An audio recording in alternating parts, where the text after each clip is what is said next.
Aujourd'hui, c'est un petit peu la fête pour nous parce que nous accueillons en notre sein la Chambre des courtiers de crédit, présidée par Bernard, qui est à mes côtés. Et je vais simplement, pour que les choses soient plus claires, un petit peu vous décrire l'organigramme, si je peux m'exprimer ainsi, de FEPRABEL. FEPRABEL est organisé en chambres dites provinciales, même si ce ne sont plus tout à fait des provinces, puisque vous voyez que nous avons une chambre germanophone, ça ne représente évidemment pas une province, des courtiers d'assurance, la Chabra, la chambre germanophone, la chambre du Hainaut, Liège, Luxembourg et Namur. Et puis nous avons des chambres que nous appellerons spécifiques, des chambres transversales, puisqu'elles vont chercher les membres dans l'ensemble de la partie sud du pays, avec les agents exclusifs, les intermédiaires bancaires, et puis nous avons la chambre des courtiers de crédit, et c'est à ce niveau-là que nous nous situons aujourd'hui.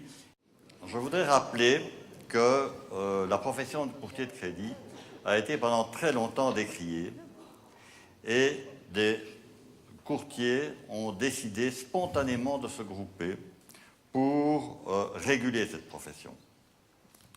Le but étant de prouver qu'il y avait des courtiers soucieux de travailler selon une déontologie stricte, tant vis-à-vis des clients que des institutions de crédit, et de travailler de manière tout à fait professionnelle.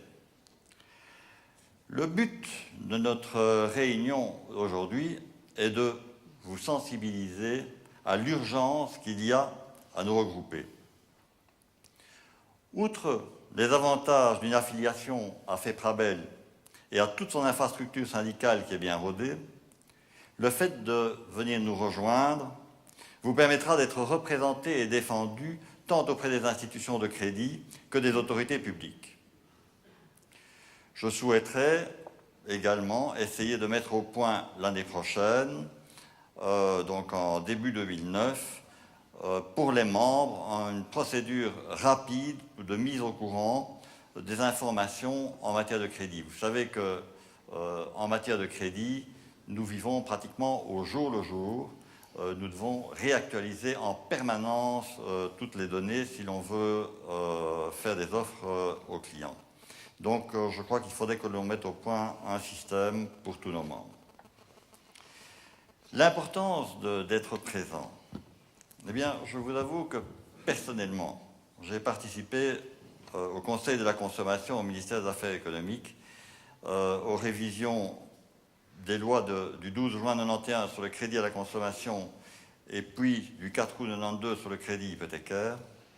Je crois que si les courtiers n'avaient pas été présents, la face de notre profession eût été sensiblement différente, voire rayée de la carte des professions existantes.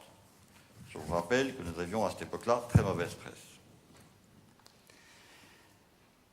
Il est donc capital de marquer notre présence en force pour faire face aux nouveaux défis.